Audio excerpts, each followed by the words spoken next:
Here's something to look forward to in 2025. Malcolm in the Middle is making a comeback. Hey. A 4-episode revival of the series has been ordered by Disney Plus with stars Frankie Muniz, Bryan Cranston, and Jane Kaczmarek set to return in their roles. The Emmy Award-winning series, which ran for 7 seasons, debuted in 2000 and featured Malcolm dealing with life as a middle child with a genius IQ. In the show's revival, Malcolm will be thrown back into the family's chaos when his parents demand that all their children attend a party for their 40th wedding anniversary. No word yet on a scheduled air date. All right. Anything with Bryan Cranston, you know I'm watching. Yes, I know. And I love this show. I think that it's more popular now because of Bryan Cranston. Too, Because I remember it being on, it was on Fox. And while I wouldn't watch it religiously, you know, but I remember like when it would go in reruns, especially after Breaking Bad, we all wanted more and as much of Bryan Cranston as we can get. And it kind of overshadowed a little bit that Frankie Muniz was actually the star of this show. Yeah. But still, I would watch it. I think people who watched it that were fans of it they were diehard, passionate about the show. So. It's fun, and it's very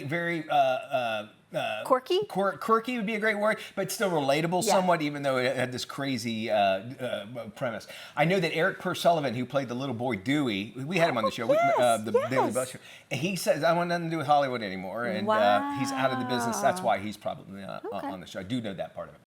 The 2025 NYPD Canine and Friends calendar is out, and there's some crazy on it. No. I'm allowed to. No? Well, explain, please. Finish this sentence. Because they're dogs, okay? Yes. Okay, there we go. May's CoverGirl is out, and it's one of the department's newest bloodhounds. I'm going to be on HR, the first one in HR for 2025, folks. I did it. You did it. You did it.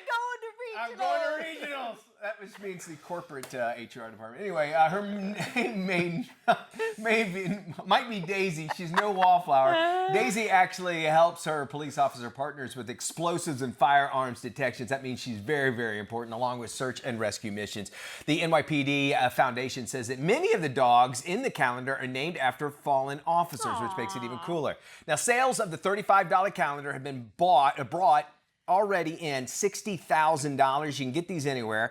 The funds actually pay for programs like Crime Stoppers, where they offer rewards for things that, for information leading to arrest Crime Stoppers. That's a great cause. And I don't know about you, but I like having a physical calendar. I'm with you on that. I just like to see it. I like to write on it. It's just something tangible. I'm more of, I think it's just a sight thing. That's why I like analog clocks more than digital, because I can look at it and I can cut it up like a pie, and I can, from my mind, and the calendar does the same thing. Where I go, all right, it's 15, so that means I'm halfway through the month. I know that sounds weird, but it works for me that way. I'm with you on that one, so too. you get that? So I'm not as weird as I thought I was. No, you're not. Yes, I am. Well, how about this one? The Microsoft Excel World Championship named its 2024 winner, who knew there was such a competition. Michael Jarman, whose spreadsheet skills topped all others, walked away with a $5,000 check. 12 finalists were vying for the trophy and the cash prize. The players were required to keep track of various stats, but there was a twist. The players with the lowest scores were eliminated every 5 minutes, so speed was a factor. If you missed this championship, don't worry. This year's 7-hour live stream is available on YouTube.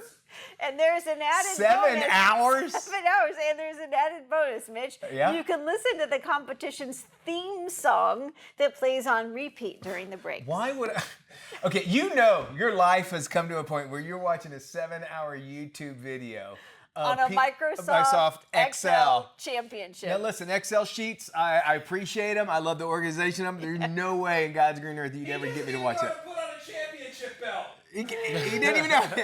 It's not. They should have given him suspenders. Look at that. Look at that guy. All right. Well, looks like Vanna White's son Nico is actually embracing his new heartthrob status. The 30-year-old went viral after the Wheel of Fortune host posted a video of the two of them together in their kitchen.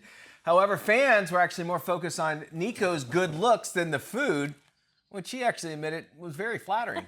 Now, although Nico wasn't used to the spotlight like his mom, he's always loved being in front of the camera, didn't mind that extra attention. However, he isn't letting the praise get to his head. Oh, thank goodness. That is good. Despite all the flattery, the real estate agent revealed, he is happily taken. Oh, happily taken. So she's got a daughter-in-law. Who knew who knew she had a son? I had no idea. Me No, neither. and I have interviewed her before, and she's a pleasantly a Lovely. delight, lovely woman, and best job in the world if you think about it, right? Yes. And has been there forever. And I think there would be an uproar if they say, we're going to get rid of Vanna White. You know what I'm saying? She'd have to do it on her terms. Yeah, I think it's tough with a legacy game show like that with Pat Sajak and Vanna White, and to lose Pat, because he Was a big deal, retired, right? was a huge deal. And if you lose Vanna, I just feel like that's just such a huge changing of the guard Yeah. that most people I don't think would be ready for. Changing of the letters Yeah. guard, if you think about that. Exactly. And so I guess her son bought a couple of vows. I was trying to quickly make a marriage vow joke. I know it wasn't great, It was funny though. but it's the first bad joke of the year. Oh, a couple of vows. Yeah, like a. Oh, I get it. Okay. Isn't that great? You don't have to get. It just took me a second. It's cute. I like it. It's gonna be a long 2025, isn't it, Jackson, with these Yes, I bad think jokes? So, because they always say like how you end your 2024. Oh, and dear God, start don't say that. your No. 2025 is I tell you what. We'll pace the year for you. I can't talk Let's right now. end this out. Well, Yeah. you were wild last night. I know. We'll do some screen chatter. Tony Toscano coming up. Happy New Year, everybody!